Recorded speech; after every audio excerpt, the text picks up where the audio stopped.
क्या आप जानते हैं कि कुछ अध्ययनों के अनुसार कुछ जानवरों में हर पीढ़ी में हर 1000 जीन में से एक जीन में म्यूटेशन की दर हो सकती है?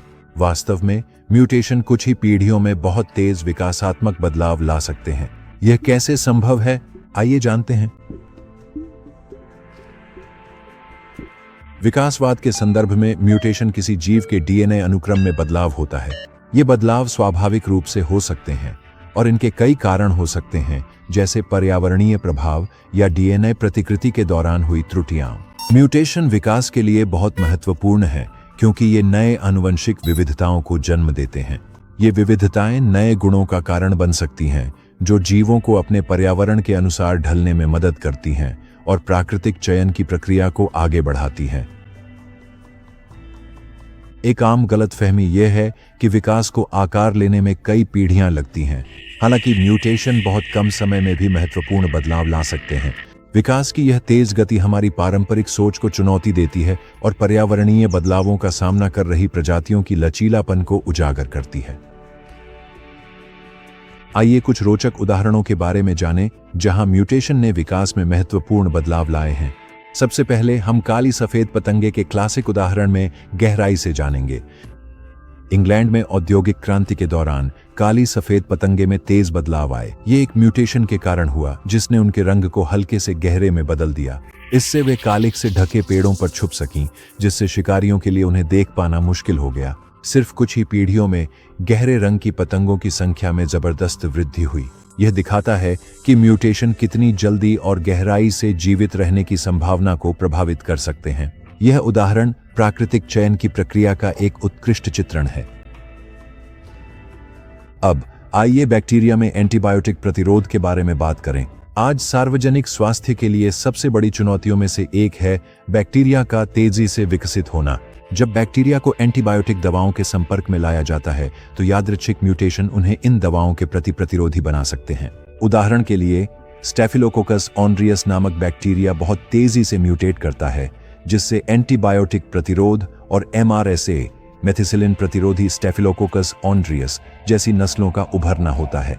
इतनी तेजी से अनुकूलन करने की यह क्षमता चिकित्सा और सार्वजनिक स्वास्थ्य के लिए एक गंभीर खतरा पैदा करती है और हमें उपचार के तरीकों पर पुनर्विचार करने के लिए मजबूर करती है। इन प्रतिरोधी नस्लों के इतनी तेजी से उभरने की गति यह और भी स्पष्ट करती है कि एंटीबायोटिक दवाओं के अत्यधिक उपयोग को रोकना कितना आवश्यक है।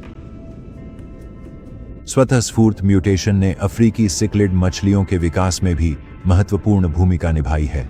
ये मछलियां, जो अफ्रीका की ग्रेट लेक्स में पाई जाती हैं, रंग और शरीर की बनावट के मामले में असाधारण विविधता दिखाती है। नई शोध से पता चलता है कि रंगद्रव्य जीन में केवल एक म्यूटेशन कुछ ही पीढ़ियों में पूरी तरह से नई प्रजातियों के विकास का कारण बन सकता है। सिक्लिड मछलियों का तेजी से प्रजातियों में विभाजन इस बात का शानदार उदाहरण है कि म्यूटेशन कैसे जैव विविधता बढ़ा सकते हैं और उन्हें अपने पर्यावरण में विभिन्न स्थानों के अनुसार अनुकूलित होने में मदद कर सकते हैं। हमें गैलापागोस फिंच पक्षियों को नहीं भूलना चाहिए। यह अच्छी तरह से ज्ञात है कि इन पक्षियों में चोंच के आकार और आकार में काफी विविधता होती है, जो म्यूटेशन के कारण होने वाले अनुकूलन का परिणाम है। यह उन्हें विभिन्न खाद्य स्रोतों का उपयोग करने में मदद करता है। सूखे के दौरान जिनकी चोंच थोड़ी लंबी या छोटी थी, वे उपलब्ध बीजों के अनुसार बेहतर तरीके से जीवित रह सके। चार्ल्स डार्विन द्वारा इन फिंच पक्षियों का अवलोकन विकासवादी अनुकूलन को समझने की नींव बना और यह दिखाया कि म्यूटेशन कैसे जनसंख्या की गतिशीलता और प्रजातियों के गुणों में तेज बदलाव ला सकते हैं। अब आइए 3 कांटों वाली स्टिकलबैक मछली के दिलचस्प मामले को देखें। इन मछलियों ने बदलते पर्यावरण के जवाब में महत्वपूर्ण विकास किया है। वे समुद्र में रहने वाली मछलियों से ताजे पानी की मछलियों में बदल गई हैं। कुछ क्षेत्रों में स्टिकलबैक मछलियों में एक उत्परिवर्तन म्यूटेशन होता है, जिससे उनकी हड्डीदार प्लेटें गायब हो जाती हैं।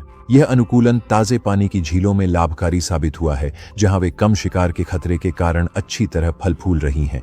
इन मछलियों की विभिन्न पर्यावरणों के अनुसार खुद को ढालने की क्षमता उन्हें म्यूटेशन द्वारा संचालित तेज विकास का उत्कृष्ट उदाहरण बनाती है। एक और दिलचस्प उदाहरण एड्रियाटिक सागर में पाई जाने वाली इटालियन वॉल लिजर्ड है। 70 के दशक में जब इस छिपकली को एक नए द्वीप पर लाया गया तो इसने अपने वातावरण के अनुसार जल्दी ही खुद को ढाल लिया और इसके आकार, प्रकार और व्यवहार में महत्वपूर्ण बदलाव देखने को मिले। म्यूटेशन के कारण इनमें एक नया पाचन तंत्र विकसित हो गया, जिससे वे पौधों से भरपूर भोजन खा सकें, जो उनके मुख्य भूमि के समकक्ष नहीं कर सकते थे। नए पारिस्थितिक स्थान के लिए इतनी तेज अनुकूलन क्षमता यह दिखाती है कि प्रजातियां अपने वातावरण में मानव जनित बदलावों के जवाब में कितनी जल्दी विकसित हो सकती हैं। आइए अब उन म्यूटेशनों के मामले पर चर्चा करें जिनके कारण यूरोपीय कॉर्न बोरर में प्रतिरोधक क्षमता विकसित हुई। यह कीट दशकों से मक्का किसानों के लिए परेशानी का कारण रहा है। जब किसानों ने बीटी मक्का उगाना शुरू किया, जिसे इस कीट के लिए विषैला प्रोटीन उत्पन्न करने के लिए आनुवंशिक रूप से तैयार किया गया था, तो कुछ कॉर्न बोरर में ऐसे म्यूटेशन हो गए जिनसे उन्हें इस विष के प्रति प्रतिरोधक क्षमता मिल गई। कृषि पद्धतियों के प्रति इतनी तेज विकास और प्रतिक्रिया यह दिखाती है कि जीव कितनी जल्दी अनुकूलन कर सकते हैं और कठिन परिस्थितियों में भी जीवित रह सकते हैं, जिससे कीट प्रबंधन रणनीतियां और भी जटिल हो जाती है। अंत में आइए मैक्सिकन ब्लाइंड केव फिश के बारे में बात करें, जिसे एस्टेनेक्स मैक्सिकनस भी कहा जाता है। म्यूटेशनों के कारण इस मछली में रोचक अनुकूलन देखने को मिले हैं। इसने कई पीढ़ियों में अपनी दृष्टि और रंग द्रव्य खो दिया है।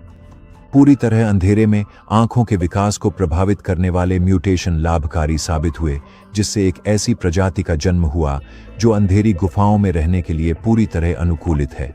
यह प्रतिगामी विकास का अद्भुत उदाहरण जीवों की अविश्वसनीय अनुकूलन क्षमता को दर्शाता है और यह दिखाता है कि अनूठी पर्यावरणीय चुनौतियों का सामना करते समय म्यूटेशन किस तरह विकास की दिशा को आकार दे सकते हैं।